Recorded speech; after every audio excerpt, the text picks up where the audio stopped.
Senhor Deus Todo-Poderoso, vamos dar início aos nossos estudos a respeito do Evangelho de Jesus, ao que pedimos a assistência e proteção dos vossos bondosos mensageiros e do nosso anjo da guarda, a fim de que nos esclareçam a inteligência e nos dê o discernimento necessário a nós, os encarnados, e aos nossos irmãos desencarnados, que aqui vieram com a permissão do Pai, para bem compreendermos o que vamos estudar.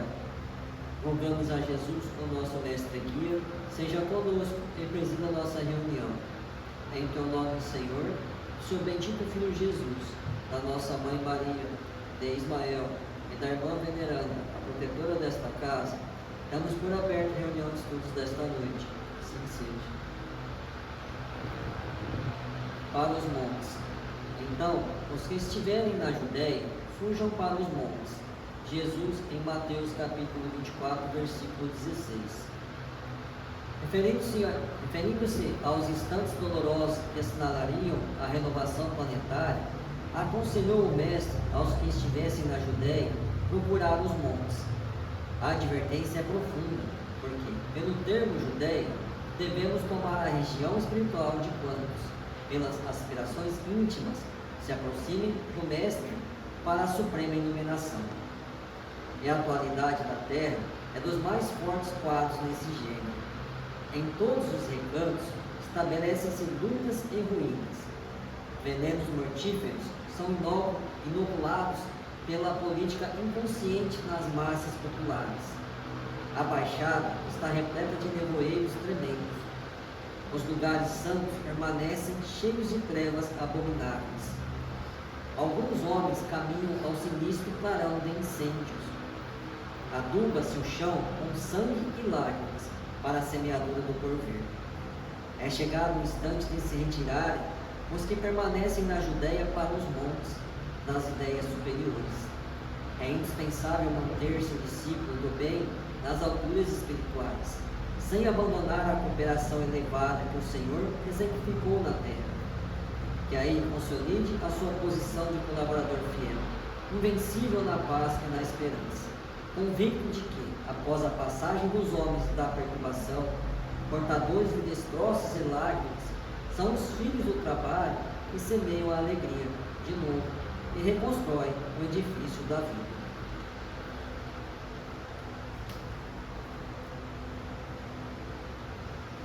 Pai nosso que estás nos céus, santificado seja o vosso nome, Senhor. Venha a nós o vosso reino, e seja feita a vossa vontade, assim na terra como no céu. O pão nosso de cada dia nos dai hoje, Senhor. Perdoai as nossas ofensas, assim como nós perdoamos aos que nos têm ofendido.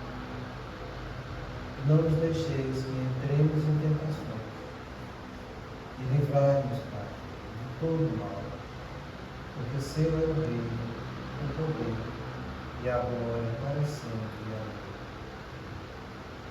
Espíritos esclarecidos e benevolentes, bondosos mensageiros de Deus, que tendes por missão assistir aos homens e conduzi-los pelo bom caminho, sustentai-nos nas provas desta vida. Dá-me força para suportá-las sem murmurar. Afastai-me dos maus pensamentos e fazei-me orientar um espírito que tentasse me conduzir no caminho do mal.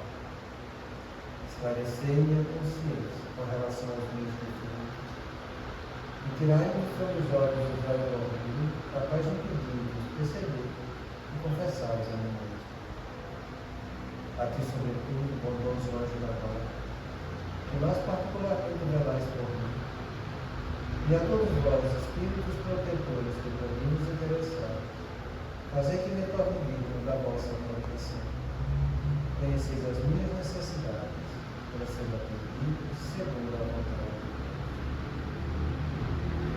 Que a paz que havia no coração de Jesus e que abrange toda a terra, possa ser assimilada por todos os corações aqui presentes, tanto encarnados quanto desencarnados, para que possa dessa paz possamos compreender as leis que regem o mundo espiritual e ter a sabedoria de aplicá-las em nossa vida. Em nome do nosso Mestre amado Jesus, da irmã veneranda, sua equipe espiritual que nos assiste, bem como dos nossos anjos da guarda, solicitamos que a água aqui exposta seja purificada no nosso benefício. Que assim seja. Damos graças a Deus.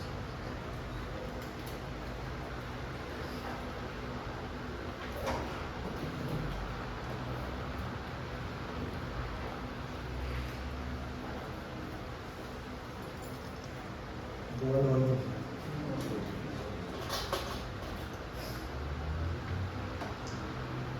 Todos nós na vida temos problemas. E muitos problemas.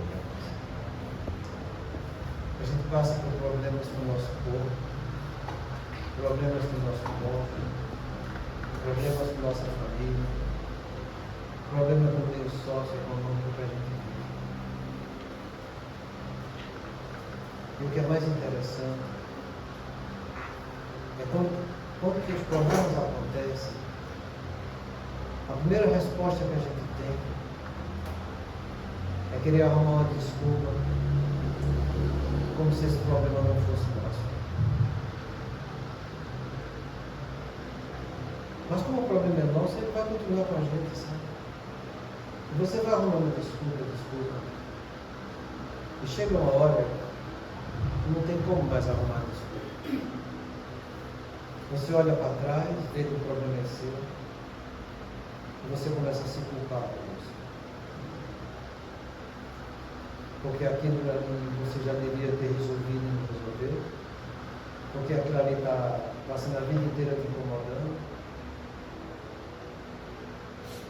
e você não tem saída, e muitas vezes fica remoendo o problema de dentro de remorso. Esses são os dois mecanismos do ego, sabe? O desculpismo no começo, o culpismo em consequência de não assumir seus problemas. A coisa se tornaria muito mais fácil se a gente reconhecesse a vida que a gente tem como uma dádiva de Deus. E diante dos problemas, a gente assumisse que o problema é meu, a responsabilidade é minha. Se é meu e a responsabilidade é minha, sou eu que tenho que resolver os problemas. É assim que acontece com todos nós. Porque esse ainda é um comportamento instintivo nosso. Quando a gente trouxe para vocês aqui os trabalhos de neurociência, mostrando que a grande massa de todos nós vive aqui na Terra, indo em busca atrás do seu viés de confirmação e da heurística do afeto. Quando esse trabalho de neurociência mostra que é inerente à natureza neurológica humana viver desse jeito. Quando a neurociência mostra para a gente que tudo aquilo que fere, que causa dissonância cognitiva em nós, que vão modificar nosso padrão mental de viver, isso gera um movimento para eu tentar dar consistência ao meu viés de confirmação e à heurística do afeto. É porque todos nós somos assim. Todos nós. A gente vive desse jeito. E a gente explicou para vocês que se faz parte da minha natureza íntima ser desse jeito, que eu procuro me aceitar sendo assim. Mas que eu não concordo em querer viver sendo assim. Que eu assuma que, sendo assim, eu posso me comportar diferente diante do que eu sou, para que eu me torne algo melhor. Só assim você vai começar a ser responsável pelos seus atos. E só assim, você sendo responsável pelos seus atos, você vai se tornar uma pessoa consciente. Por isso que eu me falava que até o ser humano se tornar consciente, ele vai viver no seu inconsciente e chamará isso de destino. O destino nosso é ir ao encontro de Deus. O destino nosso é progredir na direção do Pai. O destino nosso é trilhar no caminho do bem. Eu só vou fazer isso reconhecendo a minha intimidade, como eu realmente estou vivendo no meu patrimônio intelecto e moral, e trabalhando em busca de me tornar uma pessoa melhor. Fora disso, vai ficar muito complicado. Porque enquanto a gente ficar com esses vícios mentais tomando conta do nosso comportamento, a vida vai passando e as oportunidades vão ficando de lado e os problemas vão aumentando. Porque quando a gente vem de lá para cá, a gente vem sabendo do nosso plano existencial, que foi formado por nós, que foi estudado por nós, que nós pedimos para passar por esses problemas, e que a gente estudou no mundo espiritual como vencer esses problemas. As respostas estão todas junto conosco. Então, nosso plano é desse jeito. E existe time de desenvolvimento de cada um de nós. Se você não resolve hoje o que deveria resolver hoje, isso vai se amontoando. E o fardo vai ficando pesado. E é aí que às vezes está a nossa maior dificuldade. Você deixar para resolver os problemas quando eles já estão pesados demais. Coisa que a gente não deveria ter feito. Então, se está pesado agora, compreenda, ainda tem solução. Comece a resolver esses problemas, porque senão eles vão se tornar mais complicados amanhã. É assim que a gente tem que ficar. Então, quando a gente estuda aqui na Casa Espírita, eu não sei o problema de vocês. Eu sei dos meus problemas. Eu sei que os meus são meus, os de vocês são de vocês. O que a gente estuda é trabalhar ferramentas para que a gente vá em busca de solução dos nossos problemas. Eu torno a repetir algumas das questões do Livro dos Espíritos que chamam muita atenção para a gente. Kardec, quando pergunta, pode a pessoa por si mesma resolver as obsessões? E a resposta é um redondo sim. E diz que o que lhes falta é vontade. Quantos não chegam procurando a gente na Casa Espírita por causa dos seus impostos, das suas obsessões? A resposta está no meio de cada um deles. Pode o homem por si só vencer seus maus pendores? A resposta é um redondo sim. E com pouco esforço, com esforço quase insignificante. O que lhes falta é vontade. Mais uma vez com essa palavra vontade. Então que a gente estude as ferramentas para que vocês usem a vontade. É isso que a gente faz aqui. Quando a gente diz que a neurociência mostra que a sua forma automata de viver é desse jeito, e que não tem como você fugir disso. Porque você é assim, em todo canto que você for, aqui na Terra, que você estiver encarnado, vai ser desse jeito. Então, eu não posso controlar as emoções que eu sinto, mas eu posso controlar o que eu vou fazer com as emoções que eu sinto. Eu não posso controlar os problemas que vão me chegar, mas eu posso controlar o que eu vou fazer com os problemas que estão me chegando. É a mesma coisa. Então a gente precisa se tornar pessoas conscientes diante dos problemas, para que eu consiga vencer essas dificuldades. Porque é quando ele fala isso aqui, sabe? Tendência, como eu já falei para vocês, faz parte do hábito, faz parte da nossa impulsividade. É onde está a nossa casa mental que a gente entra, a primeira de todas elas.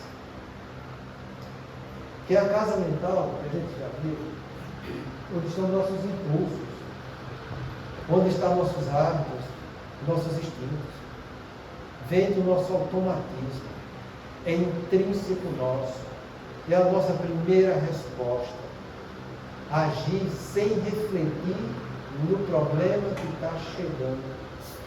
Por quê? Porque eu vivo no viés de confirmação. Eu não vou questionar minhas crenças diante dos problemas, porque eu dou mais valor às minhas crenças do que aos problemas. Eu não vou questionar a minha origem do afeto diante dos problemas, porque eu dou muito mais valor às emoções que eu gosto de viver do que aos problemas que estão me chegando. Se você continuar agindo desse jeito, você vai estar fugindo dos problemas. E é aí que está o nosso grande mal. Porque quando você foge do problema, você está fugindo da sua capacidade de refletir, de analisar, de ponderar, de resolver as coisas, sabe? Você está fugindo da sua casa mental superior. É lá que está a resposta que você preparou para você mesmo quando você estava no mundo espiritual e encarnou. É lá onde está a tua voz da tua consciência, dizendo a maneira correta de como você vai agir para corrigir suas tendências. A sua personalidade hoje está aqui, vivenciando o passado, com o olho no futuro, para fazer algo melhor e se tornar um ser humano mais próximo de Deus. Quando a gente fala que nosso equilíbrio mental nasce de eu ter o meu superconsciente como regente da minha casa mental, é que ele deve ser a meta que eu vou trabalhar para resolver os problemas que eu tenho. Se você não agir desse jeito, você não só vai ficar em desequilíbrio mental, mas vai acontecer algo de pior para você, sabe? Porque é como ele fala aqui, quando diz que a linha do equilíbrio psíquico é muito tênue e delicada. É quase que imperceptível, sabe? Você tem dentro de você essas três casas mentais. Diante de qualquer problema que surja, sua casa mental está ali.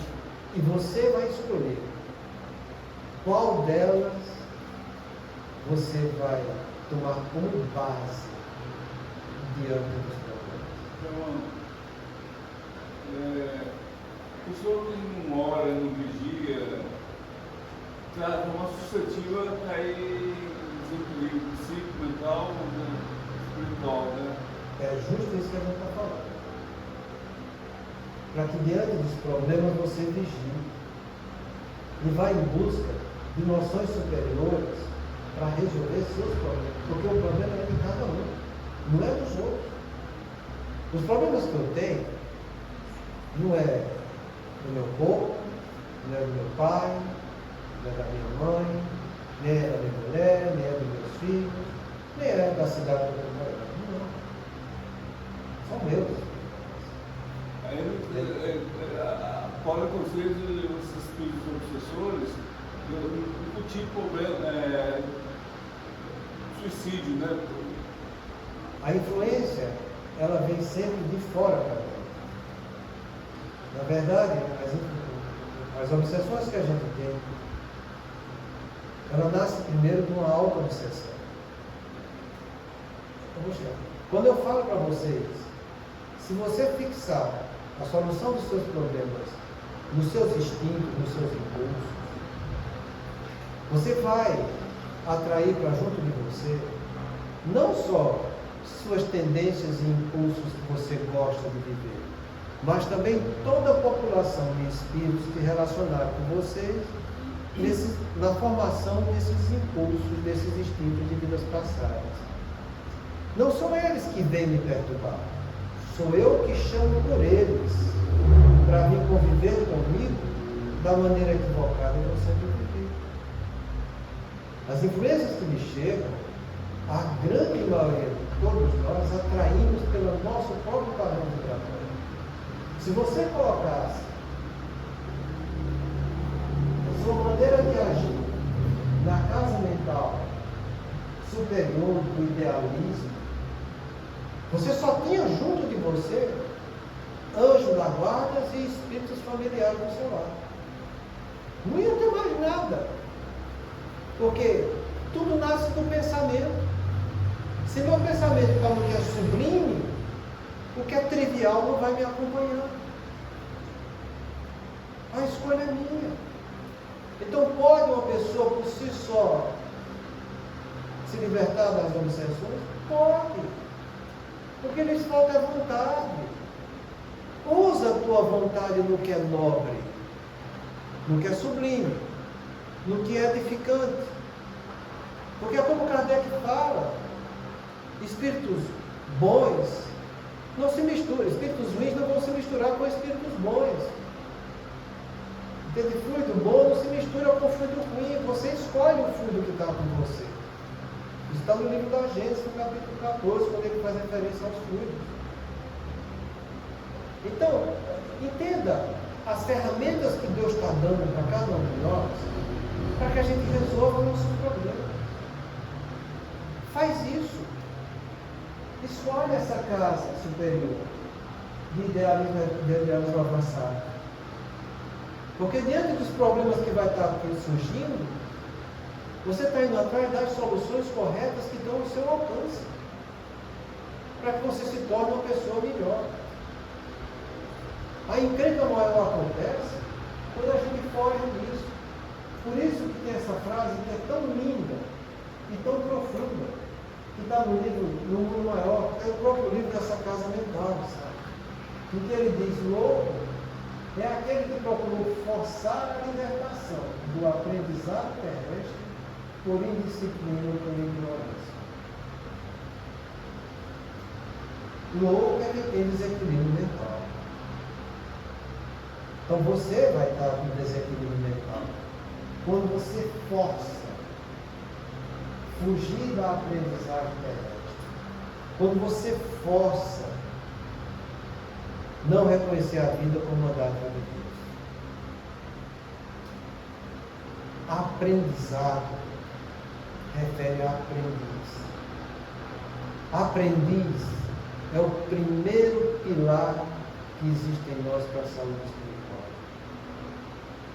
Aprendiz foi a palavra que Jesus nos convidou quando ele assumiu o título de mestre. Foi o único que ele assumiu de tudo que chamaram ele. Foi o mestre. Vinde a mim, todos vós que estáis cansados, aflitos e sobrecarregados, eu vos aliviarei. Tomai sobre vós o meu jugo e aprendei comigo, que sou manso e humilde de coração. Ele alivia, mas ensina a gente a aprender a resolver nossos problemas. Jesus não vai resolver o meu problema. Ele vai oferecer meios para que eu resolva os meus problemas. Porque se Jesus fosse resolver os meus problemas, o mérito era dele. Não seria meu. Foi ele que fez o trabalho, não fui eu. Então muitas vezes eu vejo as pessoas botando todos os problemas da vida dele à conta de Deus e de Jesus. Ah, se Deus quiser, se Jesus fizer. Deus faz o tempo todo. Jesus já mostrou o que a gente deveria fazer. O que falta é a gente fazer. Quando eu foco no outro, eu estou me desculpando. Isso é mecanismo do ego. Quando eu foco em mim, eu estou sendo responsável. Quando eu digo Deus vai me ajudar, é uma coisa. Quando eu digo Deus vai resolver, é outra coisa. Deus pode me ajudar? Pode. Vai me ajudar se eu fizer por onde. Se eu não fizer por onde, paciência. A cada um será dado segundo sua obra. Foi assim que Jesus ensinou para a gente. O trabalho é nosso. E o merecimento vai ser nosso. Não tem outra. Então precisamos entender que nós estamos aqui para aprender. E a aprendizagem envolve aqueles 4 princípios que são sequenciais. Conhecimento formativo, conhecimento reflexivo, concordância com a aprendizagem para que você coloque sua vontade em ação. O que lhes falta é vontade. Para a vontade ser consciente, eu tenho que ter aprendido algo novo. Refletido esse algo novo em mim. Concordado com isso que eu estou aprendendo, para que a minha vontade seja lúcida e coloque em prática. Esse é o sentimento de aprendiz. A vontade só vai ser lúcida quando eu estiver praticando o dever consciencial. Praticando deveres que eu sei que está ao meu alcance. Enquanto eu não estiver praticando deveres, eu vou estar fugindo. Estou sendo uma pessoa indisciplinada e ignorante. Então, os 3 pilares da saúde espiritual que a gente tem é sentimento de aprendiz, dever consciencial e reconhecer a vida como um mandato de Deus. Tudo que eu tenho na vida é uma graça de Deus. Por isso que João falava, a tudo dá em graça. Você já ouviu falar isso, não? Você acha que ele estava mentindo? Estava brincando? Não. Estava dizendo uma grande verdade. Aí a gente começa perguntando para cada um de nós. Eu estou dando graça ao corpo que eu tenho. Eu estou dando graça ao cônjuge que eu tenho.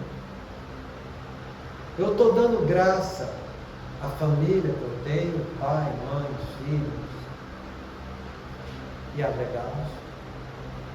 Eu estou dando graça ao meu sócio econômico que eu estou vivendo. Porque se a tudo eu dou graça, eu não vou reclamar de nada. Tem alguém aqui que não reclama de nada? Isso mostra o tanto que a gente está fugindo do nosso plano existencial de vida. Isso mostra o tanto que a gente está forçando se libertar do aprendizado. E toda vez que eu forço me libertar do aprendizado, eu estou entrando em desequilíbrio mental. Quando eu entro em desequilíbrio mental, a minha capacidade de refletir, analisar, ponderar, está ficando toda prejudicada, porque a minha razão está comprometida. A capacidade que eu tenho de ter pensamentos dedutivos nascendo da abstração e da argumentação, eu estou desprezando. É interessante demais isso, sabe? Porque a gente pega algumas doenças, dentre delas, todo mundo conhece que é a depressão, que quando você faz um estudo de ressonância funcional no quadro de um paciente depressivo, e você estimula os lobos pré-frontais dele, não acende. Não funciona. A pessoa não consegue mais refletir. É preciso fazer um esforço da parte dela em querer aceitar. Porque quando você convida alguém depressivo para que tenha uma ideia diferente da dele, o viés de confirmação toma conta e ele rejeita. A heurística do afeto fala mais alto e ele não quer saber de afetividade nenhuma, a não ser a dele que está doente. Ele vive dos seus impulsos, ele vive dos seus instintos, dos seus hábitos, que não são edificantes. Então, você vê como fica, muitas vezes, a doutrina espírita, com os trabalhos de neurociência, mostrando o funcionamento e a dinâmica da nossa atividade mental. Você precisa realmente fazer um esforço, tendo boa vontade, para poder acessar a sua casa mental. Você precisa usar da sua energia para não forçar a libertação do aprendizado. Você precisa entender que você tem que realizar o aprendizado. Se você fugir, você não. E o que é grave, sabe? Eu acho que é o que é mais grave. Isso me faz lembrar de Jesus, quando ele disse: cego que conduz cego, cairão todos na luz. Todo mundo pensa isso, não é isso? Então, se você colabora para que uma pessoa force a libertação, você também está entrando no orgulho. Porque cego conduz cego, cairão todos na luz. Com isso eu quero dizer que diante de nós, conosco mesmo, a gente precisa ser verdadeiro. Para que sendo verdadeiro você consigo mesmo, você também seja verdadeiro com o outro. Se o outro vai entender ou não é problema seu.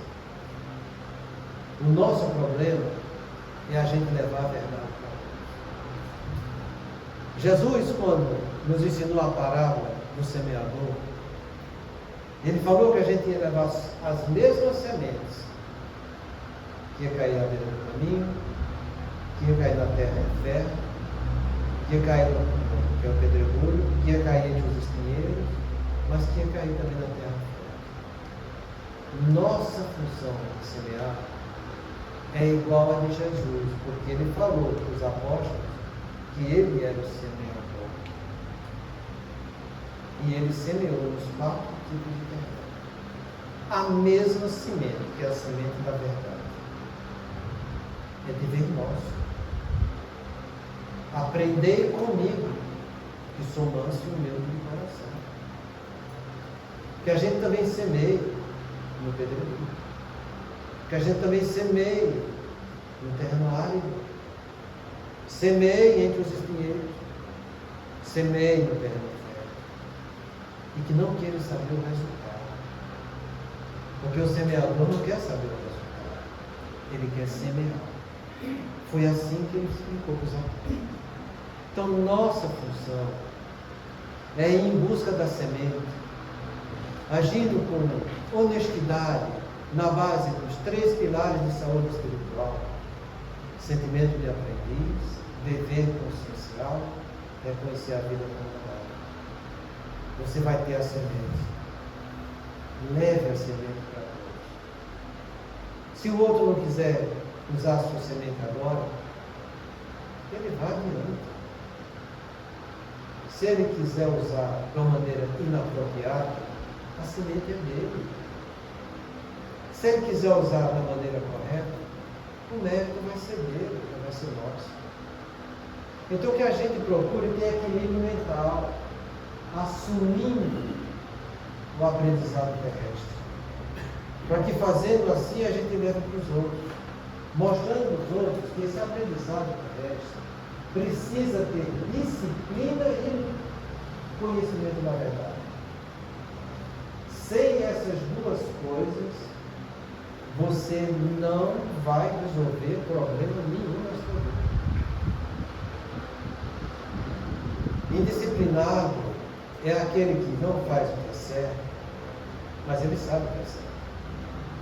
Indisciplinado é aquele que está no caminho do vício, das paixões, sabe que está no caminho e está vivendo delas. Ignorante é aquele que não quer ir atrás de conhecimento, não quer aprender, porque ele está muito satisfeito com suas crenças e com a sua afetividade no meio que ele está vivendo. A gente sempre falou para vocês que o ego tem 2 faces. O ego evidente, que é a ignorância. O ego mascarado, que é a indisciplina. E que nossa personalidade, ela é constituída por esses dois egos e pelo ser essencial. E a gente chama de ser essencial porque somos filhos da essência divina. Temos a essência divina em nós para iluminar nosso ego evidente, ignorante e o ego mascarado, nossa indisciplina. É aí que está a nossa saúde espiritual. Quando você resolve ser indisciplinado, você está boicotando, isolando, deixando de lado o seu lado espiritual, o ser essencial que está em você. Você está vivendo da carne, pela carne, para a carne. E é como Jesus falou, né? Se eu viver para isso, não construa o vosso tesouro na terra, onde a traça, a ferrugem corrói e os ladrões roubam. É onde estão nossas indisciplinas e nossa ignorância. É onde está o ego evidente e o ego mascarado. Construa o vosso tesouro no céu, onde nem a traça, nem a ferrugem corrói, nem os ladrões roubam. Porque é aí que está o nosso lado essencial, divino. É aí que está a nossa consciência divina. Na terra está a nossa consciência humana. Porque onde está o teu tesouro, vai estar o teu coração. Então, se o meu tesouro está no ser essencial, no que é divino, Deus vai estar comigo e eu vou estar com Ele. Se o meu tesouro está do lado da matéria, onde a traça é a ferrugem corrói, eu não vou estar com Deus junto de mim. Eu não vou estar usando a consciência divina. Eu vou estar usando a consciência humana.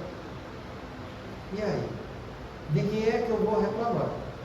Se usando o que é da matéria, eu vou atrair para mim todos os espíritos que também estão vinculados à matéria, trazendo as obsessões junto comigo. É por isso que a gente fala que no mecanismo íntimo dos quadros obsessivos, a obsessão inicia com uma auto-obsessão. Você, com você mesmo, escolhendo o que o seu ego está vivendo. E não escolhendo o que é divino que está em você. Então ninguém tem que reclamar das obsessões que tem. Porque somos nós que demos a atração para que ela chegasse até nós. A gente deve reconhecer a verdade, para que reconhecendo a verdade, a gente possa fazer algo de melhor para solucionar nossos problemas. Senão a vida vai passar e os problemas vão continuar. Não vale a pena viver desse jeito. E o que é mais grave, sabe? Se a gente fica agindo como louco aqui na Terra, a gente gera um desequilíbrio mental que pode chegar ao ponto da próxima encarnação você ter desequilíbrio cerebral. Kardec pergunta no Livro dos Espíritos o que é que causa a idiotia nas pessoas. E a resposta dele é muito simples. Isso acontece em virtude daqueles que ficaram aqui na Terra praticando muito intenso atividades de orgulho ou muito intensamente sendo fúteis ou que deliberadamente usaram a sua inteligência para praticar o mal. Orgulho, futilidade e fazer o que é mal. É isso que gera em nossos irmãos quando encarnam com deficiência mental. Todo retardo mental vem disso. E tem mais. É por um ato de misericórdia e de compaixão de Deus que muitas vezes deixa a dor auxílio tomar conta de nós. Quando numa fase mais avançada da vida, a gente padece dos casos degenerativos do sistema nervoso central, através das doenças que causam demência. A demência, que você vê, e eu acho difícil alguém na sua família não ter um ser que padeceu de demência. Eu acho muito difícil acontecer isso. Não são nada mais, nada menos do que a misericórdia divina, já ajudando a nós nos libertar do nosso orgulho, da nossa fragilidade e às vezes do mal que a gente causa deliberadamente, gerando o nosso desequilíbrio mental. Às vezes eu vejo as pessoas reclamando, e chegam muitos familiares praguejando. Por que é que essa doença existe? Por que é que não tem tratamento para essa desgraça? Por que é que a gente sofre tanto desse jeito? Eu prefiro morrer a estar passando por isso. E eles não reconhecem. Por trás disso está uma influência caridosa de almas superiores que estão trazendo para ele uma dor auxílio, para que ele consiga se corrigir um pouco nessa encarnação e não tenha tanta encrenca na próxima encarnação que vai ter. Então são essas visões espirituais que a gente tem, assim, que faz com que a gente, estudando e aprendendo a verdade, venha trazer luz para a nossa personalidade atual. Para que o nosso ego se esclarecendo, saindo da ignorância, para que o nosso ego se instruindo do que é realmente nobre, saia das suas imperfeições, e o ser espiritual que existe em cada um de nós fale mais alto diante dos problemas que a gente está tendo. Sempre há tempo para a gente voltar ao caminho do bem. Kardec faz essa pergunta no livro dos Espíritos. Se na encarnação presente a pessoa já pode se arrepender dos males que praticou. E ele deve, sim, pode. E toda vez que a tua consciência te exprova de alguma coisa, você pode se melhorar daqui. Deus, vendo que você está se melhorando, se esforçando, Ele vai aliviando aquilo que poderia estar te comprometendo. Então, isso tudo a gente junta, sabe? Para que a gente comece a trabalhar com um pouco de bom senso em nosso equilíbrio mental. Se existe em nós a tendência dos atos e dos instintos falarem mais alto, eu não vou poder impedir disso acontecer. Mas eu vou poder impedir o que eu vou fazer quando isso acontecer comigo. E como é que eu vou entender que isso está acontecendo comigo? Vigiando, praticando o autoconhecimento, vendo a sua resposta automática e instintiva diante da vida, do que aconteceu no dia de hoje. Se conheça, para que você, se conhecendo, você saiba que tem um problema. O primeiro passo para a solução de um problema é eu reconhecer que eu tenho um problema. Se eu não reconheço que eu tenho, como é que eu vou resolver? A gente aprende isso no AA. Reconheça que tem um problema, que você tem um vício do álcool. Para que você, reconhecendo que tem esse vício do álcool, você começa a ir atrás de ferramentas para poder corrigir esse problema. E é sempre desse jeito. Enquanto você não se autoconhecer, você está levando a sua vida de automatismo. Vai estar levando a sua vida do subconsciente. As coisas vão estar acontecendo, você agindo com o seu viés de confirmação. Isso aqui eu concordo, então tá bom. Isso aqui eu não concordo, deixa para lá que eu não concordo mesmo, não quero aprender mais nada, entende? Vai estar agindo com o seu risco do afeto, entende? Eu não preciso analisar o que eu estou sentindo, porque o que eu sinto já é o que está certo, então meu sentimento vale mais do que qualquer outra coisa que possa chegar. Entende? Você não está aceitando a dissonância cognitiva quando a vida está te chamando para a responsabilidade, que é Deus te chamando para que você se torne um filho melhor. Então aceita a dissonância cognitiva. Veja que sua crença não é a verdade absoluta. Veja que seu afeto está baseado em emoções que te prendem à matéria. Vá atrás de instruções novas para que a sua crença se amplie com novas verdades, para instruir sua verdade. Vá se conhecer e saber que você precisa educar suas emoções. Porque as emoções, ninguém controla elas, mas eu controlo o que eu vou fazer com elas. Então, cuidado, porque essa porta do desequilíbrio é muito tênue e é muito delicada. A primeira resposta nossa é querer fugir dos nossos problemas. E a gente não deve fazer isso. O problema que te chegou é Deus dizendo: meu filho, eu que te conheço na tua intimidade, eu que te eduquei como espírito, vou dar uma oportunidade de você, como homem, concretizar algo de melhor na sua vida, para que você se aproxime mais de mim. É assim que a gente vai estar indo atrás de soluções. E digo mais a vocês: toda vez que você usar do caminho correto, o problema do ego, que era infinito, se torna finito e de fácil solução. É sempre desse jeito. Imagine você se iludindo o que está causando para si mesmo. A ilusão é viver de mentira. Não é? E uma mentira, para se confirmar como mentira, ela precisa sempre de outra mentira, de outra mentira, de outra mentira, de outra mentira. Nunca dá verdade.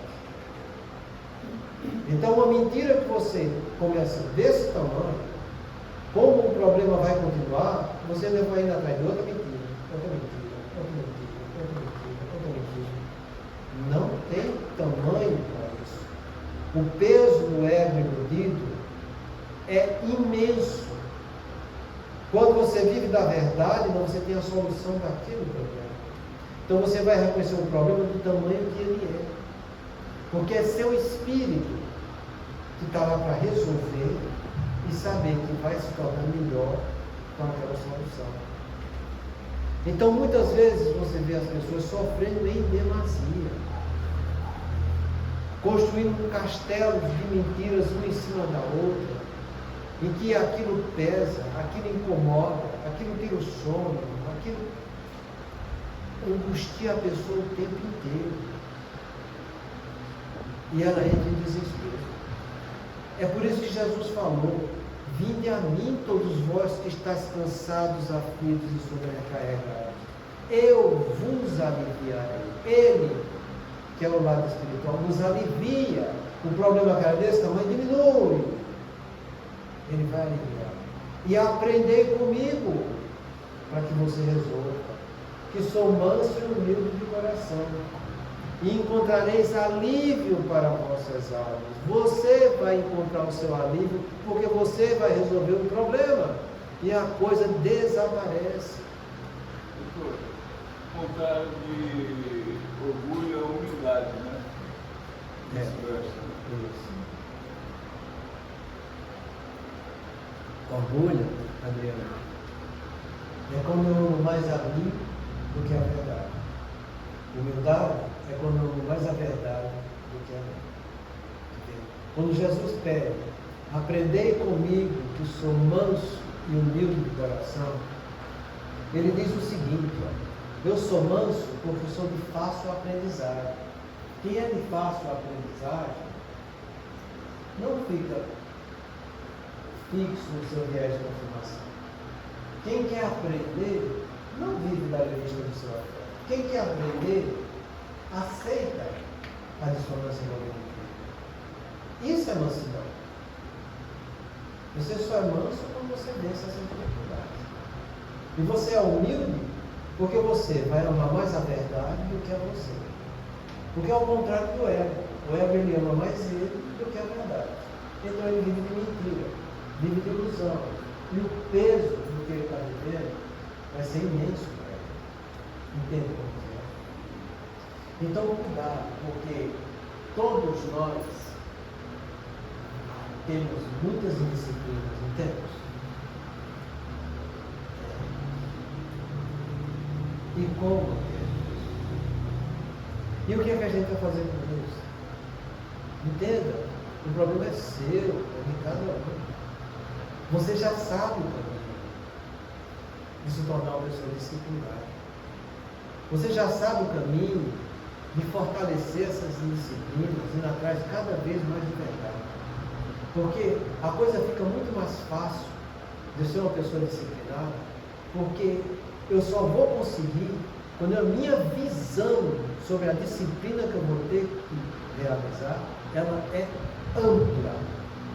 Por isso que a gente fala, todo movimento de mudança requer visão, disciplina e comprometimento. Se você é indisciplinado, você tem que ter uma visão mais ampla do que pode lhe dar disciplina. Você vai ter que sair da vista humana e ir atrás da visão espiritual da coisa. Você tem que sair da consciência humana, que é onde está a tua indisciplina, e ir para a consciência divina, que é o que vai trazer luz para a sua disciplina. Quanto mais você focar no caminho da solução, mais o caminho da rebeldia vai perdendo significado. Você vai saindo da mentira, você vai entrando na verdade. É uma verdadeira lei de amortização que você está fazendo. Lei de amortização que a gente sempre falou para vocês. Indisciplina, eu estou fazendo errado, eu estou jogando ficha negativa. Quando eu paro de juntar ficha negativa, eu vou atrás de uma visão nova do que é positivo. Eu já parei de me comprometer. Tendo visão do que é positivo, eu começo a botar ficha positiva ao caminho, realizando o que é certo. Cada ficha positiva que eu coloco, eu vou diminuindo a negativa. O caminho da mentira se dilui rapidinho, desde que eu comece a praticar. E isso vai me trazer o quê? Cada vez mais equilíbrio mental. Eu estou saindo do caminho da loucura. Então, que você cada vez mais estimule a visão da verdade em você. Eu sempre tenho falado para vocês que é uma maneira que eu faço comigo e deu certo, sabe? Eu começo meu dia, entende? Tudo bem, faço as minhas prestas, ETT, tal, para trabalhar. Quando eu sento no meu consultório, a primeira coisa que eu faço de computador, eu abro alguma coisa edificante.